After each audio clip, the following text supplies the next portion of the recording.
Sensex 50,000. It's almost 20 to 30% lower than where the index is today. Now this is just a scenario based on few assumptions.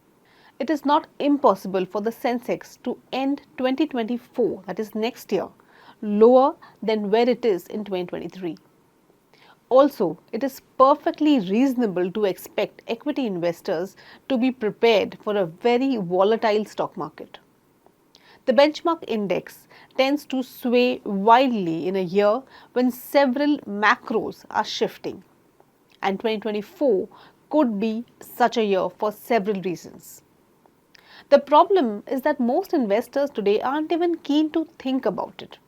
They would rather see their stocks nosedive, especially the problematic ones, than prepare for Sensex 50,000. And this is not just about the Indian stock market or Indian investors. The post-pandemic euphoria in global stock markets could possibly take a backseat in 2024. And I'm not the only one who thinks so. Here's Howard Marks' view on the US stock markets in his October 2023 memo.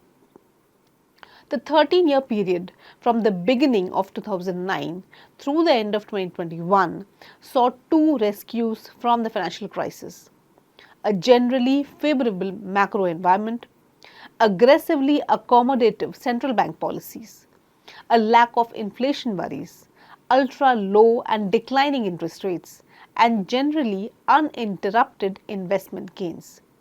The question, of course, is whether investors should expect a continuation of those trends, he says.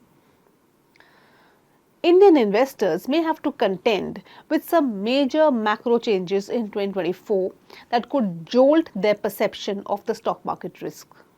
What are they? Let's see. Geopolitics. Russia's preparations for the war were apparent about a year before the start of hostilities with Ukraine. In fact, the writing was on the wall at least a few months before February 2022. Yet, hardly anyone in the financial markets wanted to believe it back then. Up to a few days before the war, people were exchanging memes on social media about how Ukraine hadn't been attacked. The entire global financial market sentiment changed on 22nd of February 2022.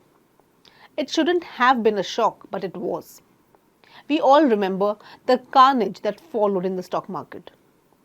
Geopolitics is back to dominating the financial headlines again in 2023. But there is a difference this time. Financial markets have barely reacted to the Israel-Hamas war.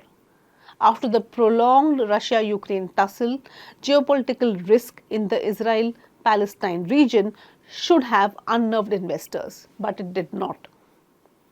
Also, these are not the only regions posing massive geopolitical risks. There are others too, like the China-Taiwan tension. But global investors are too optimistic of such wars having very limited economic costs outside the warring states. Any major hurdles to global trade because of the geopolitical risks can, however, send market indices spiraling downwards. The next, Capex slowdown. Unlike earlier ones, the latest Capex cycle in India seems to have solid legs. Events such as demonetization, RERA, GST, and the IL&FS crisis have had their sobering effect, pushing the economy into formalization. The pandemic-induced changes in the global supply chain have been a tailwind for the China Plus One megatrend. India has been a great beneficiary, especially with policies like Make in India and the PLI, Production-Linked Incentive Schemes. Cases of massive government orders in sectors like defense and railways have propelled stocks to historic highs. To add to that, MNCs like Apple have resolved to make India their key sourcing hub. This has also brought in stable technology production ecosystem in the country. Thanks to the Capex overdrive, credit offtake is growing.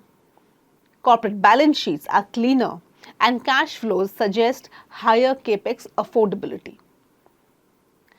However, any Capex slowdown in the coming year could be a big jolt to the stock valuations that have already priced in the earnings upside. Next, election jitters. Elections not only in India but also the US could cause severe jitters, albeit temporary, for the stock markets in 2024. Anticipation of key policy changes could keep certain sectors completely out of the radar of investors. Therefore, stocks in the overvalued zone or with poor earnings could be the earliest casualties of such election-led market crash. Then comes the small cap fatigue. Now, in bull markets, investors often get used to making quick returns within short span and with less capital.